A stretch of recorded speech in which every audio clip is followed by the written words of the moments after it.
my existence in the different guys. Don't interrupt, for fuck's sake. Don't interrupt. We're finally getting somewhere. Now, Hashim refused to understand that because his agenda is to disprove what I'm saying and to ridicule it as much as possible. Because he refuses to understand that his perception is not the exact same perception that is absolute truth. I see color with my eyes because my eyes have 3 color receptors. I smell because my nose has a certain ability to perceive smell. I hear, I don't hear as well as a deer hears. I don't see as well as an eagle sees. My senses are not heard. You can hear in your dream, and you can see in your dream, and your eyes are closed. I can see in my dreams, I can hear in my dreams, blind, I can touch in my dreams. Speak to a blind person. Here's your homework.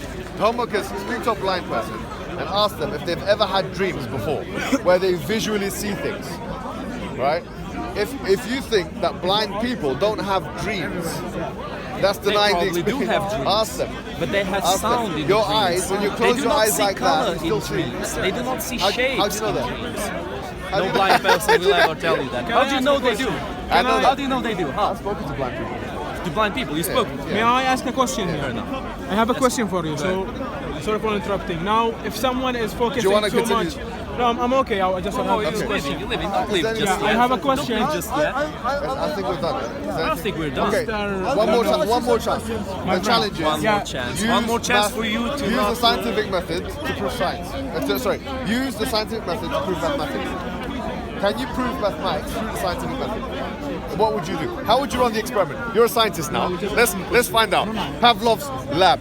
We're going to go to Pavlov's lab. You're not listening. Oh, no. You're We're going to go to. Okay, as I usually say, Pavlov's the lab. battle between debaters, especially in Speaker's Corner, is not for the agreement of the other, it's for the soul of the viewer. Fine. That's what you're fighting for. You're not fighting for me to start agreeing with you. You're fighting so the people will agree with you on the other side. These are ad hominems. It's not an ad hominem at all, because you're not listening to what I'm telling you. How would you do? Now, How would you run the maths, experiment? as you see How it would you run right the now, experiment? is ultimately shaped by your senses. While you're blind, deaf, you can't touch, you can't smell, you can't do anything, you will not have any conception of maths. How would you will not have run any the conception at all. experiment in the laboratory? Your self-awareness is based on your senses. Without senses, there is nothing. So all the human beings, take them off the earth. Math 2 plus 2 does not equal 4. No problem. What is the 2? You need to link it to something. Keep laughing. Keep laughing. Keep laughing. Keep laughing. I would like to have a chat with All right, sorry. No, I can laugh too. It is funny because. Can I ask you my final question yes. that I had stored for you all Yes, this of time? course. Right. I agree with you there with the mathematics thing. Yes. Like essentially, what your argument is that the mind is a fundamental component of the way reality is structured. Yes. And in a sense, we have this miraculous capacity, whether you call it divine or whatever, what call you. There are things that are inherent, that come from within, that science can't deal with, and that we're doing. Like, in a sense, what you and I are doing right now, in a sense, is playing mini-God, right? We're actually, we're playing with the strings of reality. Okay. You're having an effect on me in the same way I'm having an effect on you. Now, we've had this earlier argument about whether something can come out of nothing and all that stuff. And I wanted to tie that back all the way to the Earth, right? Because that's all far away, heavenly, cosmological stuff, basically.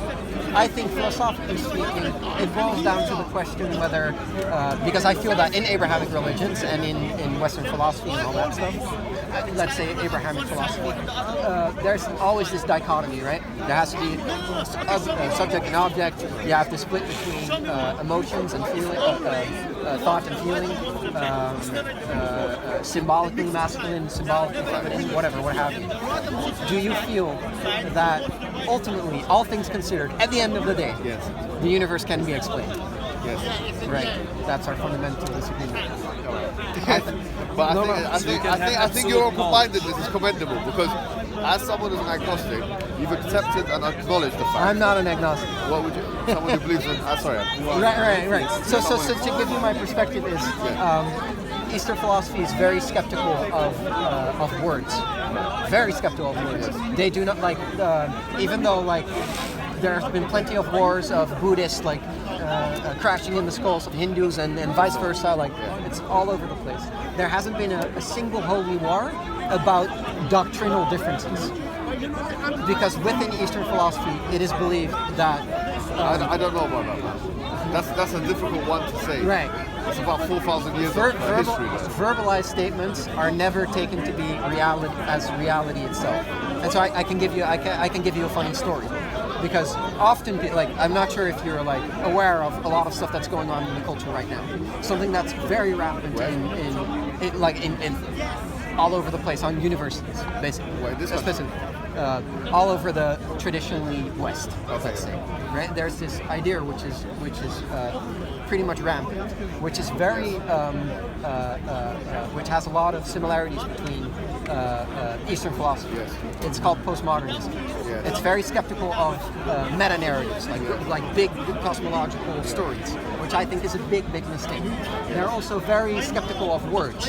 What now has happened is that as soon as you can change the words, you change reality. Yeah, grammology. It's not grounded in logic. Derrida wrote. Exactly. Grammology. Right. Derrida, Lacan, Michel Foucault. Yeah. I don't think they're the most sophisticated thinkers around. They have their place, but do some more reading. In my estimation, for everyone that's super enthusiastic.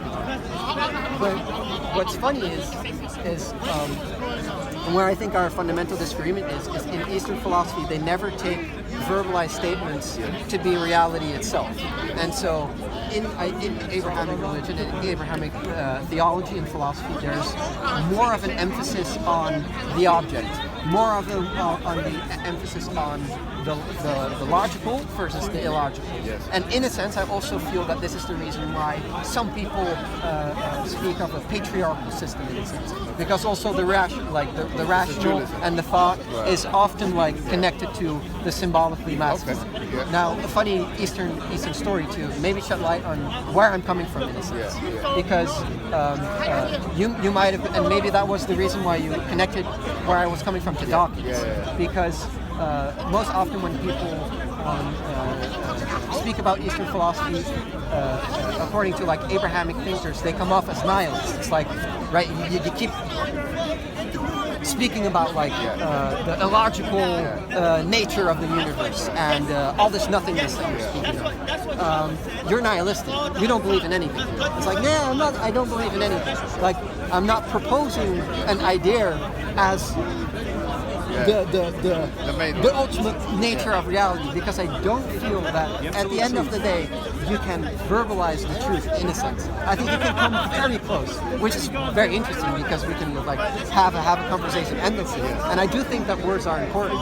No, but then this will make you drop into that discussion with Socrates and the sophists. Right. Right. So I think we misunderstand the sophists. Pavlov, you know this one? I do know this one. What is it? But listen, I wanted to speak about something else. Before because you keep saying about this, I'll give you another chance. Pavlov, you keep saying I'll give you another chance. We're in the midway. There is no chance. Okay, no chance. Okay, fair enough. There is no chance to begin with. You're not considering what I'm telling you. Okay, what because in theory, the conclusions of math are absolute. 1 + 1 can only equal 2. But the application of those theories to the real life is where it goes wrong. Because all we have is real life. We don't have the world of theory. We can't perceive it properly. 1 is an imaginary number unless you see it as 1, as the symbol. It's imaginary. It doesn't actually exist. So you agree with me? In theory, I agree with you, but in practice, in the human world, it doesn't function like that. And you're denying that distinction between the theory and the practice. Right. So let me tell you the story. It's about this Zen master and his disciple in a sense. It's like a monk. How you call it? Blocking the camera, my friend. Let him finish his story. There's a pupil, right? And so they're discussing the nature of reality. Where's this story from? Japan, within Zen Buddhism. And they're the Zen master is expounding on the nature of reality. Yeah. And they're endlessly discussing. Yes. And there's this big thing within Zen Buddhism that you can't articulate the truth. And so they're talking about the nature of reality, but the Zen master knows we can never ever verbalize it. And so they're discussing the nature of all the things that they're surrounding. Right, so there's the Quite stone. high actually, but you need to. And then the Zen master asks to this pupil, what is this? And the pupil obviously says, this is a stone. Right. Zen master says, no, what is it? Right. He says, it's a stone. He says, no, it's not a stone. Stone is a sound. It's a sound you're making. This, what I'm having here in my hand right now, that's this. What we're doing with words is overlaying it with some abstracted conceptual thing, right? And now here's what's funny, because you might imagine that Zen masters expound so much on the futility of words, you might expect them to never talk anymore. Because if language if we can verbalize statements about language, what is the point of talking? I think talking is fun, so that's the reason why I engage in it. The fun is a good way to. Yeah, exactly. So, Yes. right. So the next day, they do the sort of lesson again. Yeah. It's like, great, pupil, what is this? And he doesn't answer. And the Zen master's happy. It's like, he got the point. He's not going to say stone, but as soon as he says stone, he doesn't do the thing that I'm holding right now that I'm trying to identify justice. Right. Right. Then the third day, the pupil walks by the master just before the lesson, and he walks away to say take a leap or whatever. And then the Zen master picks up the stone and throws it at his head. Right. And he's like, whoa, what the hell? What did you just do? Yeah. And the Zen master replies, I just threw a stone at your face. So that, you understand? Exactly. Yeah. You know how that's funny? Right. Yeah. And so now it's like visual. Yeah, exactly. And so No, it's interesting. No, I take it's a funny story.